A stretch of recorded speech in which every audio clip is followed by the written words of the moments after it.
Wow, that game was so amazing. I can't believe we won. I know. That last three-pointer was a killer. Oh, wait, that reminds me. I gotta stop by Mrs. S classroom to do my worksheet. I'll see you tomorrow. Okay. Bye, fam.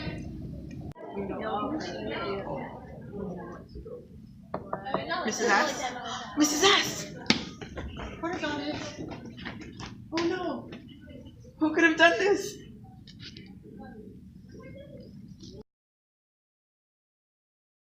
Ah! Fortunate incident. I cannot believe this would have happened to this lady, let alone a teacher. What information have we gotten so far? This is all we've gathered from the scene. And what type of evidence are there? Right now, I'm collecting fingerprints, but we also collected blood samples found on Mrs. S and the table. The blood samples seem to be different from one another. We believe it might contain the murderer's blood. There was also some skin found underneath the nails of Mrs. S. Yeah. Alright, well, send those to the lab and run a full analysis on them. On the blood sample, skin, and fingerprints. See if they can find it on the AIFRS. I'll take this. I found it while analyzing the body. There's still a follicle on it, so maybe you can extract some DNA from it. Alright. Alright, meanwhile the tests are being done on the samples. We should talk to the suspects. Look out for scratches on the suspect's body because judging from the skin underneath the fingernails and the hair samples with the follicle attached to it, Mrs. S put up a fight. The murder with the murderer, so he or she should have sustained some type of injury. Alright, will do. We should start heading to the interrogation room. I trust you'll be joining us once the samples are in. Of course.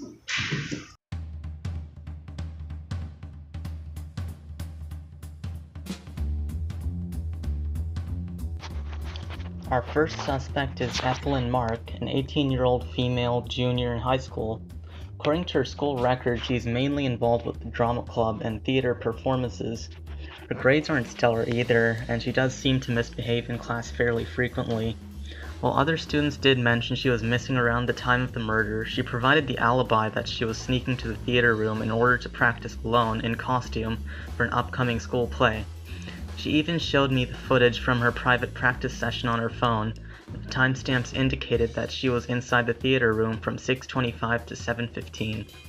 She also told me that she had never taken any class taught by Miss S, and that she knew nothing about the other two suspects. I checked her hands and forearms and found no signs of struggle whatsoever. Overall, she seemed fairly quirky but compliant and sincere. –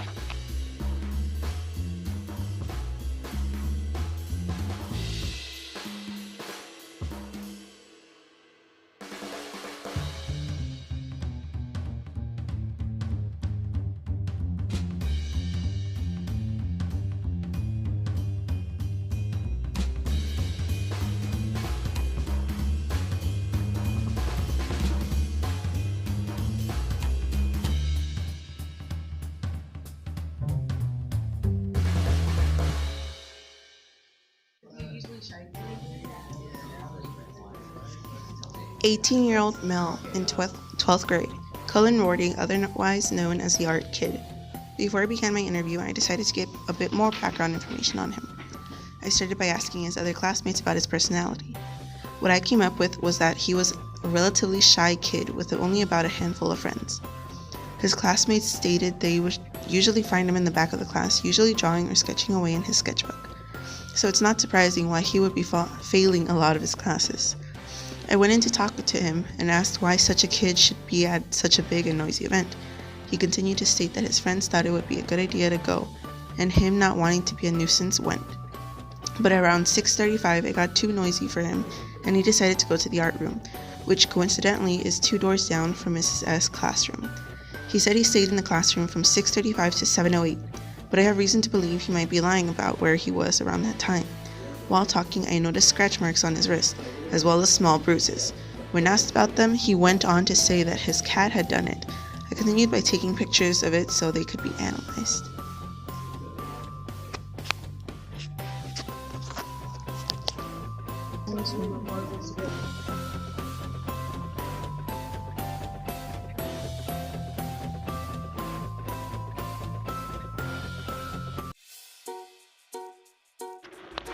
Our last suspect is the 15-year-old sophomore Bethy Goodhair.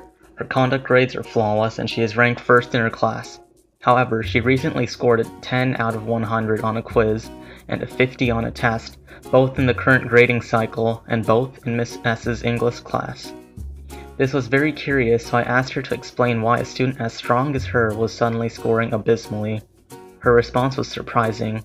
She did not place the blame on any outside matters like work or family issues. She blamed the teacher for her poor performance. She claimed that Miss S promised to allow students time in class to study for the quiz, yet went back on her word. She further stated that the test was supposed to be an easy quiz grade, but Miss S changed her mind in the very last minute and made it a national level released exam for a test grade. She claimed not to be bothered by this and expressed confidence that she could recover. Yet I calculated her maximum semester grade to be a 71, which would be enough to irrecoverably drop her 10 class ranks. At this point, she grew wary and hastily provided me with the alibi that she was studying in an empty classroom on the 3rd floor from 6 o'clock to 7:15 p.m. I became even more suspicious because all of the 3rd floor classrooms were locked after 5:30 by the departing teachers and the janitorial staff. I asked her to roll up her sleeve so I could check for signs of struggle, yet she tried to distract me and point my interest in some other direction. I persisted, after which she began mouthing off in legal jargon about her rights. However, I did catch a transient view of her right hand, which showed friction burns on the palm side and redness, swelling, and a few welts on the dorsal part of her hand. Of all the suspects, Bethy seemed the likeliest. Her alibi was invalid. She theoretically had the greatest motivation to murder Miss S. She was flustered and uncooperative, and her hands showed struggle as well as evidence of the use of a knife, possibly for the murder.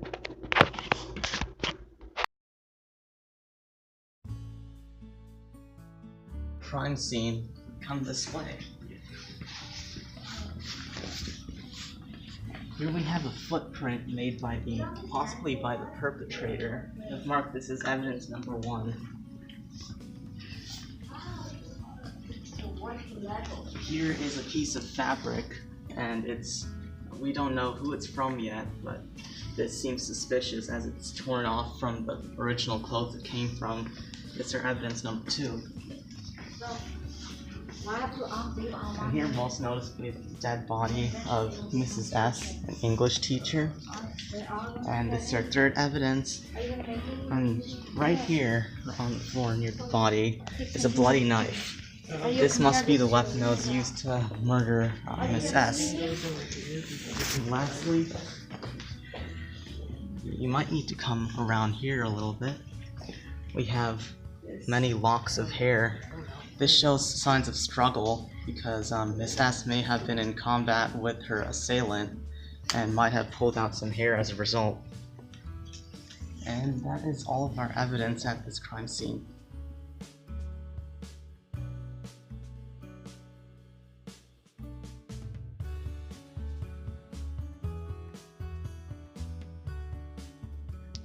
The hair given at the crime scene was long in length. The lab technician took a closer look at the hair. The technician noticed that the hair left at the crime scene did not have a medulla present in the hair. The hair seemed to be dyed. The other 2 hair gotten from the suspects had a dark pigment of the medulla. Also, both hairs seemed to be naturally dark, opposed to the dyed hair seen at the crime scene.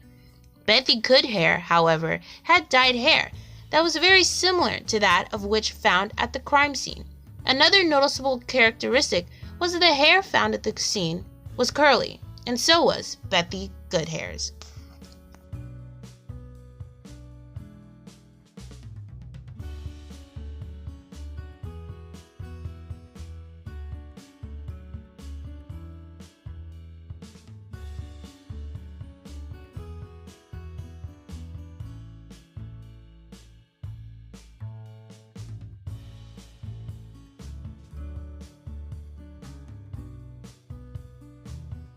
So we're gonna take the fingerprint now, dip some into the powder, and now we're gonna lightly dust onto the door handle. And there's a print that is forming right here. And my lovely assistant will hand me some tape. Thank you, assistant. We will take the fingerprint, lightly press to get off the air bubbles.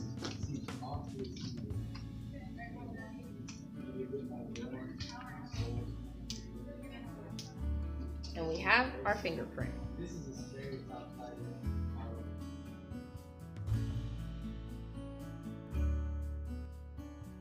The fingerprint found at the scene was on the door handle.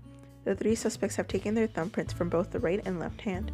In suspect 1, Ethelyn Mark has a double loop whorl on her right thumb and a radial loop on the left thumb. Suspect 2, Cullen Rorty, he had a tented arch on his right thumb and a radial loop on his left thumb. Suspect 3, Bethy Goodhair, had whorls in both thumbs. You can tell it's a whorl by seeing how the two deltas form at the end of the thumb. Two deltas are present, it means so is a whorl. Upon closer investigation, you can see 3 bifurcations in her left thumb towards the top of the center. Also, we notice that on her right thumb, she has a bifurcation and a trifurcation towards the bottom of the center.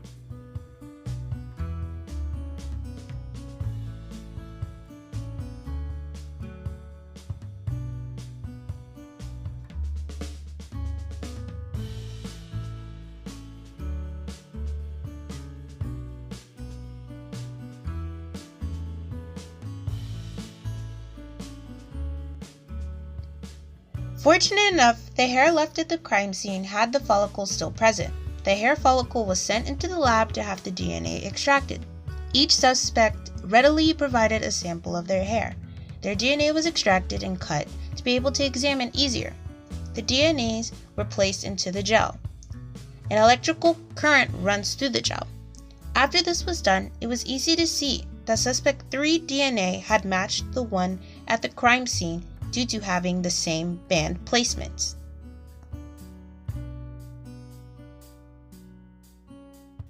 Analyzing the rope left at the crime scene, the rope was determined to be the murder weapon. It had traces of blood left on it, which was identified to belong to Mrs. S.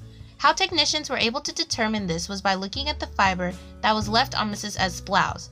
Looking with the microscope, it is easily seen that the fabric was made from cotton and had a plain weave pattern.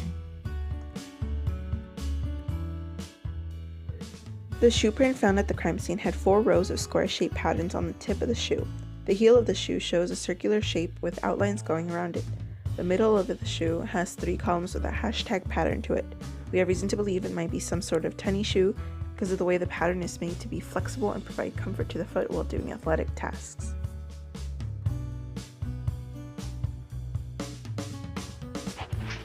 A blood sample taken from the murder weapon agglutinated only an anti-A serum, which matched the blood type of a post-mortem blood sample extracted from the victim, indicating that the knife was likely used for the murder of the victim.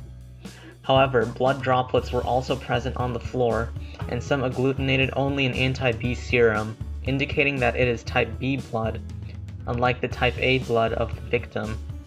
Bethy Goodhair's blood sample agglutinated only an anti-B serum, indicating that it is type B.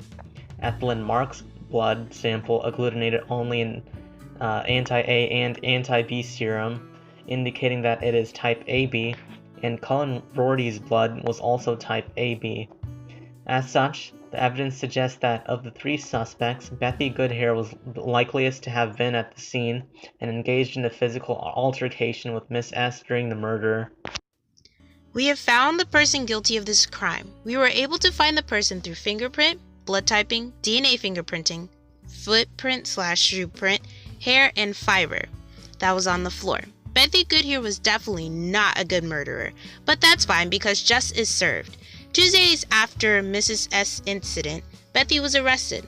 After a trial and jury, she was finally sentenced to juvenile detention, and once she is legal of age, will spend 15 years in prison.